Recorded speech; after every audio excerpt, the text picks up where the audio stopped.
استعمال کیے کہ کھڑے کھڑے کچھ فاصلے پر لوگ ان کا گوشت خود بخود گلتا تھا۔ علامہ سمرقندی نے ایک قصہ لکھا ہے تنبیہ الغافلین کے اندر، ابراہیم علیہ السلام مہمان نواز تھے، لیکن یہ وصلے راغ لو، ایک بندہ آ گیا، حضرت نے فرمایا تسی کون ہو، ڈسو، تو انہوں نے بتا دیا کہ میں اللہ کے دشمن ہوں نا، اللہ کا دشمن ہوں۔ تو ابراہیم علیہ السلام نے فرمایا اللہ کے دشمنوں کی ہمارے پاس کوئی کھانا نہیں ہے، سمجھے؟ وہ چلا گیا، مشرک تھا، اس کو کھانا نہیں کھلا۔ ویسے ابراہیم علیہ السلام کی حلق مبارک سے کھانا جاتا نہیں تھا بغیر مہمان کے، جیسے کہ اللہ آپ کا بھلا کرے کیا ہے، ہم لوگ جو ہے نا، ہم لوگ مینگلوں میں بعض لوگ اس طرح ہے کہ مہمان کے ہوتے ہوئے مہمان جب ہمارے ساتھ کھائے گا ہمارے حلق سے کھانا جاتا نہیں، سمجھے نا؟ ابراہیم علیہ السلام بغیر مہمان کے ان کے حلق سے نہیں جاتا۔ آیا سمجھ؟ یہ ہمارے مستنگ والے حضرات ہیں نا، یہ بہت سخی ہے، کھانے کے ٹائم پہ اگر آپ گئے نا، کھانے کے ٹائم پہ ان کے پاس، تو کہتے بھائی آپ نے اطلاع نہیں دی اس لیے کھانے کا انتظام نہیں کیا ہے، چاہے سکنو فیس، چاہے پئیں گے یا نہیں پئیں گے، مشکل سے آپ کو پلائیں گے، سمجھ؟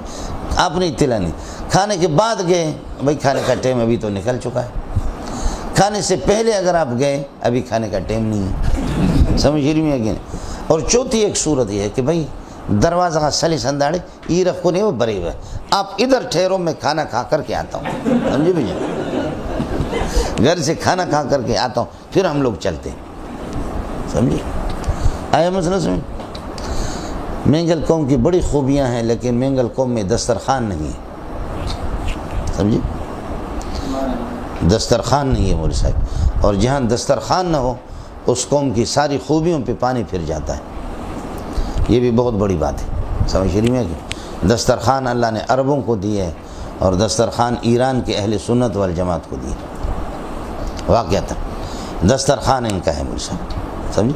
ہمارے یہ جو وزیر مزیر ان کے ساتھ میں کھانا کھاتا ہوں، یہ جو ہمارے وزیر مزیر ہے نا، یہ ایسے لوسی، ان کا عام وزیروں کا ہمارا کھانا ایسے نہیں ہوتا کہ ایران میں عام، اللہ آپ کا بھلا کریے کہ پہاڑوں میں بھی لوگوں کا اس سے اچھا کھانا ہوتا، مہمان آپ جاؤ کوئی کہ پٹھانے بلوچے سندھی کسے باشد، لیکن کسی گاؤں میں آپ گئے بس جی دیر نہیں لگے گی، گھنٹے کے اندر ایک بکرا ذبح ہو کر کے آپ کے سامنے رکھیں گے، قسم خدا کہ ہم گاڑی لے کر کے ایران میں گھومتے تھے، سنیوں کے پاس جاتے تھے، اور شیعہ بھی مہمان نواز ہے بول سکتے، یہ خوبی ہے۔ اور جن کے اندر دسترخوان جن لوگوں کے پاس ہے نا، انفق ما فی الجیب یاتی ما فی الغیب، بولو انفق ما فی الجیب یاتی ما فی الغیب، بادشاہ صاحب مجھے 5000 دے دینا میرا،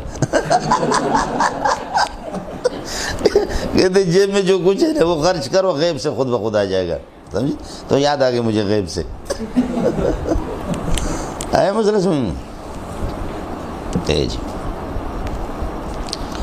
یہ اللہ ہے جی، گالی مجھے دیتے۔ تو سمرقندی کا قصہ بتا رہا تھا کہ وہ چلا گیا، ابراہیم علیہ السلام کو وہی آ گئی میں کتنے زمانے سے کھلا رہا ہوں، مجھے گالیاں دن میں علیم بذات الصدور، آج ایک مرتبہ میرا بندہ آپ کے پاس آیا اور آپ نے کھانا نہیں کھلایا۔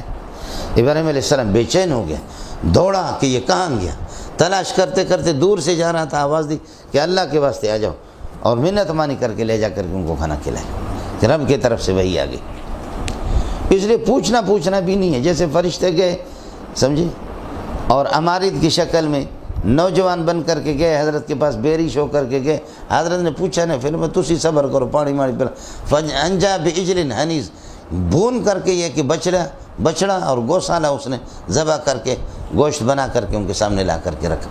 ایسے مرد کلندر ہے ماشاءاللہ یہ افغانستان والے، ایسے مرد کلندر ہے، ایک ایک مولوی کے بارے میں ان کو علم ہے، سمجھے؟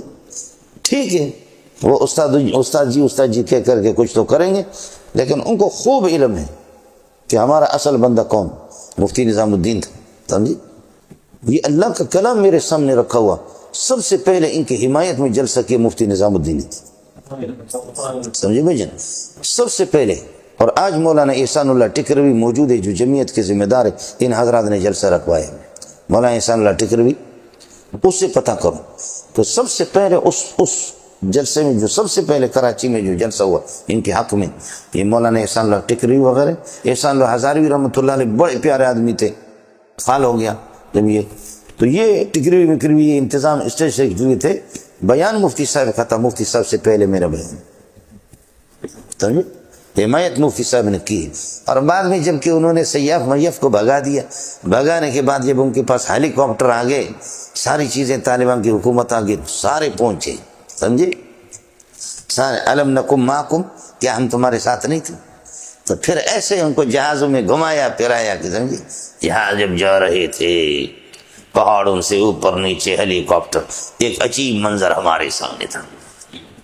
اب منظر آ گئے تمہارے سامنے، سمجھے. اور تو تم وہی ہو کہ جب ان کو تم نے پوچھا تک بھی نہیں، چوری چھپکے سے لے جا کر ہم ہوٹلوں میں چائے پلاتے تھے. میں ان کی داڑیاں پکڑتا تھا کہ ناراض نہ ہو جاؤ.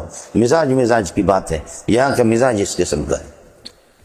آج بھی ان کو قسم دے دو کہ یہ کون ہے کہ تمہاری حمایت میں کون لوگ تھے، سمجھے. یہ مفتی نظام الدین جب امارت اسلامیہ کا سقوط ہو گیا، مفتی صاحب کے ان جگہوں سے لکیر پڑ گئی تھی، قربان جا مفتی صاحب کی قبر پہ، سمجھے. مفتی صاحب کئی دن روتے رہے.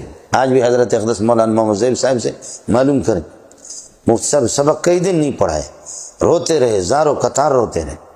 کہنے لگے اللہ نے ایک عظیم امانت ہمیں دی تھی، امارت اسلامی ہے، حکومت اسلامی، اور ہم نالائق نکلے، اس کی قدر ہم نے نہیں کی، اللہ نے ہم سے چھین لی، سمجھے. اور جب یہ امریکوں کے خلاف فاسفورس وغیرہ استعمال کرتے، ایسے ایسے بم استعمال کیے، ایسے ایسے بم استعمال کیے کہ کھڑے کھڑے کچھ فاصلے پر لوگ ان کا گوشت خود بخود گلتا تھا. یہ کیا انہوں نے، سمجھے. جیسے کہ آپ نے چاغی میں ایٹم بم استعمال کیا نا، پنجاب میں کیوں نہیں کیا، سندھ میں کیوں نہیں کیا، سمجھے. چاغی میں کیا تو چاغی تو ہمارا علاقہ ہے نا بلوچستان کا. چاغی کے پتھروں کو اگر آپ ہاتھ میں لے لیں گے تو وہ پاؤڈر بن گئے. اور چاغی کے دائیں بائیں جو قرب و جوار کے چشمے تھے، وہ فضا، یہ ایسی فضا خراب ہو گئی تو اس کے بعد لوگوں کے بچے پیدا ہوئے، کوئی ایسے لنگڑا ہے، کوئی لوڑا ہے، کسی کا سر اسی طرح ہے، کوئی کس طرح ہے. یہ انہی جراثیم سے. اور ایسے زمین کو ہلا کر کے رکھ دیا کہ کئی چشمے خشک ہو گئے، جو صدیوں سے ہزاروں سالوں سے وہ چشمے خشک نہیں تھے. بلوچستان میں یہ چشمے خشک ہو گئے، سمجھتا. یہ کر لیا جی ان سے، یہ تو ہوتا رہتا. یہاں انہوں نے ایسے فاسفور وغیرہ پتہ نہیں کیا کیا استعمال کیا، ان کا مسئلہ ہو گیا. لیکن اب ہو گیا الحمدللہ. وقت تو یکساں نہیں رہتا، سن لے ظالم خود بھی رو پڑتے ہیں اوروں کو رلانے والے. یہ وقت سے یکساں نہیں. اب اللہ نے ملا ہیبت اللہ، ملا عمر کا نعم البدل ہے، بہترین شیخ الحدیث سے. حضرت اقدس پورا عالم نہیں تھے، اللہ والے تھے، ولی اللہ تھے، لیکن یہ کہ یہ بہترین شیخ الحدیث سے اللہ اس سے کام لے لے، سمجھے.